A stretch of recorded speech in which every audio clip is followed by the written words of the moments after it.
महाशिवरात्रीचा दिवस हा एक अशी संधी आहे जी शून्यता आणि विशालता अनुभवण्याचा दिवस आहे। जी संधी प्रत्येक मनुष्य प्राप्त करण्यासाठी धडपडत असतो, पण त्याला ती प्राप्त होत नाही। तर जो सृष्टीमध्ये समतोल साधून निसर्गासोबत राहतो तर त्याला ती संधी प्राप्त होते।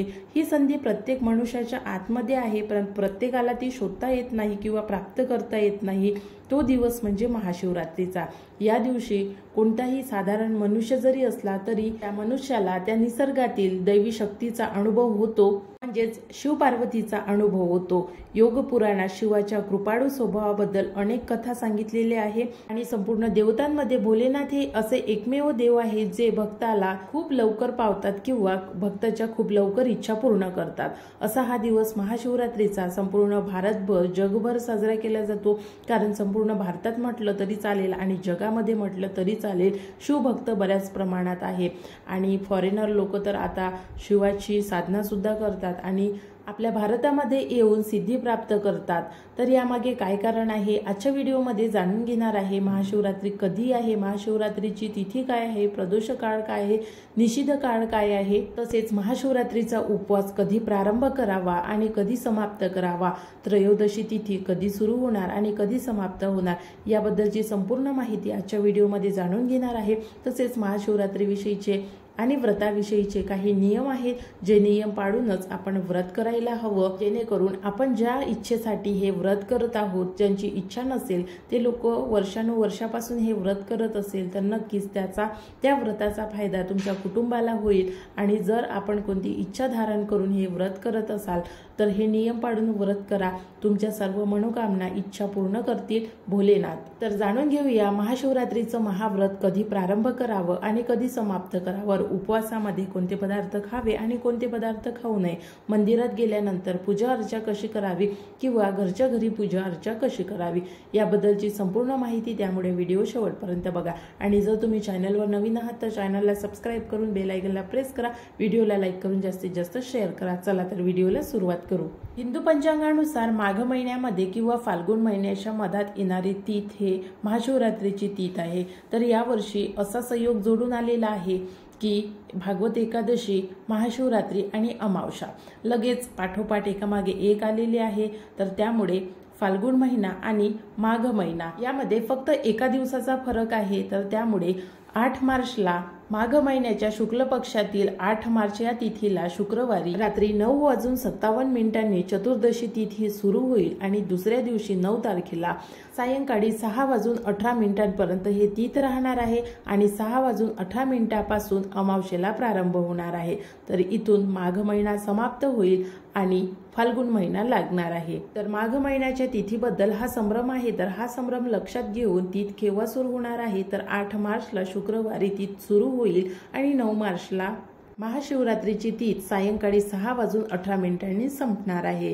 तर त्यामुळे उपवास हा महाशिवरात्रीचा उपवास हा 8 तारखेला आपल्याला करायचा आहे।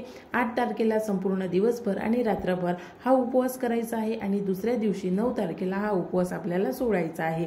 उपवास कधी सोडायचा आहे तर उपवास पूजाविधी करून 11 वाजेपर्यंत हा उपवास 12 ते 11च्या दरम्यान हा उपवास सोडायचा आहे। यावर्षी 300 वर्षानंतर हा योग जोडून आलेला आहे, कारण भागवत एकादशी, महाशिवरात्री आणि माघ अमावस्या लागोपाठ एकामागे एकच आलेली आहे।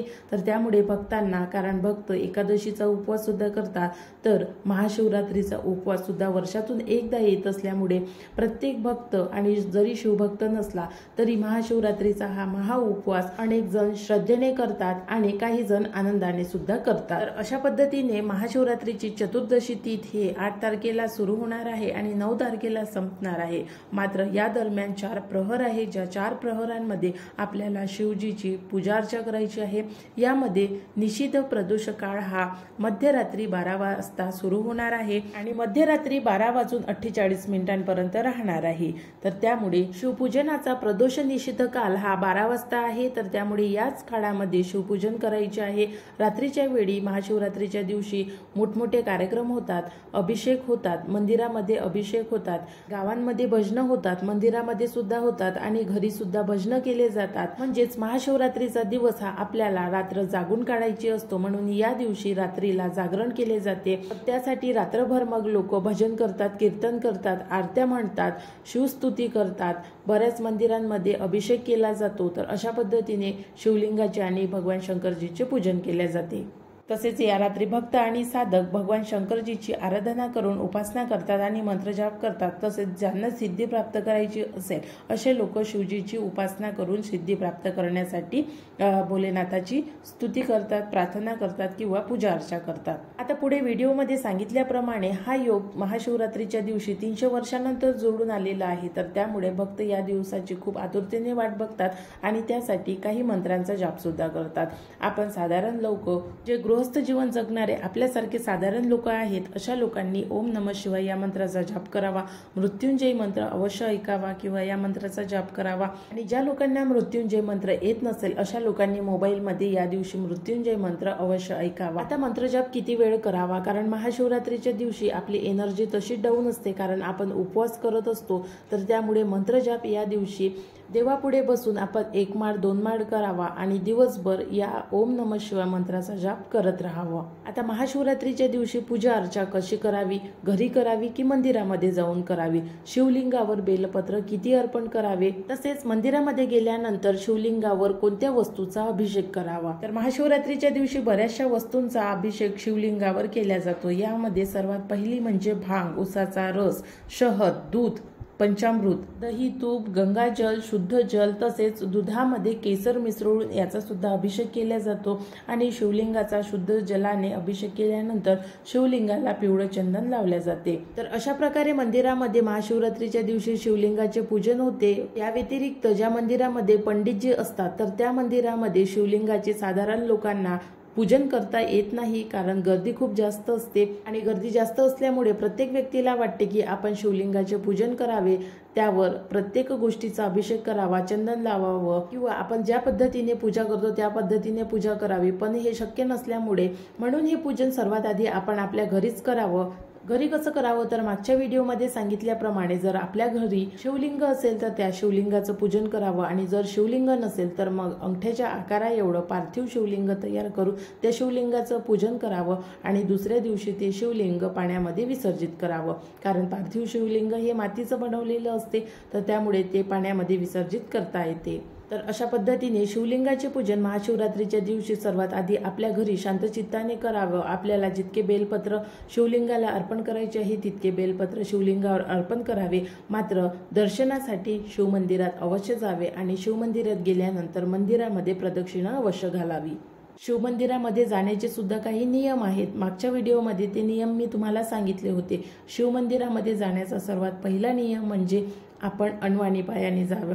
आता बरेचसे मंदिर दूर असेल तर मग काय करावं, तर अनवाणी पायाने न जाता पायामध्ये चप्पल घालून जा, शूज घालून जा आणि मंदिरामध्ये जाण्याच्या 5 ते 2 मिनिट अगोदर जमिनीवर फिरा आणि त्यानंतरच मंदिरामध्ये जा। यामुळे आपले सर्व सेल्स ॲक्टिव्ह होतात आणि आपल्याला जी पॉझिटिव्हिटी पाहिजे ती पॉझिटिव्हिटी त्या मंदिरामध्ये गेल्यानंतर मिळते। तर अशा पद्धतीने महाशिवरात्रीच्या दिवशी आपल्याला हे व्रत करायचं आहे, पूजा अर्चा करायची आहे आणि संपूर्ण विधी करून दुसऱ्या दिवशी 9 तारखेला हे व्रत आपल्याला सोडायचं आहे।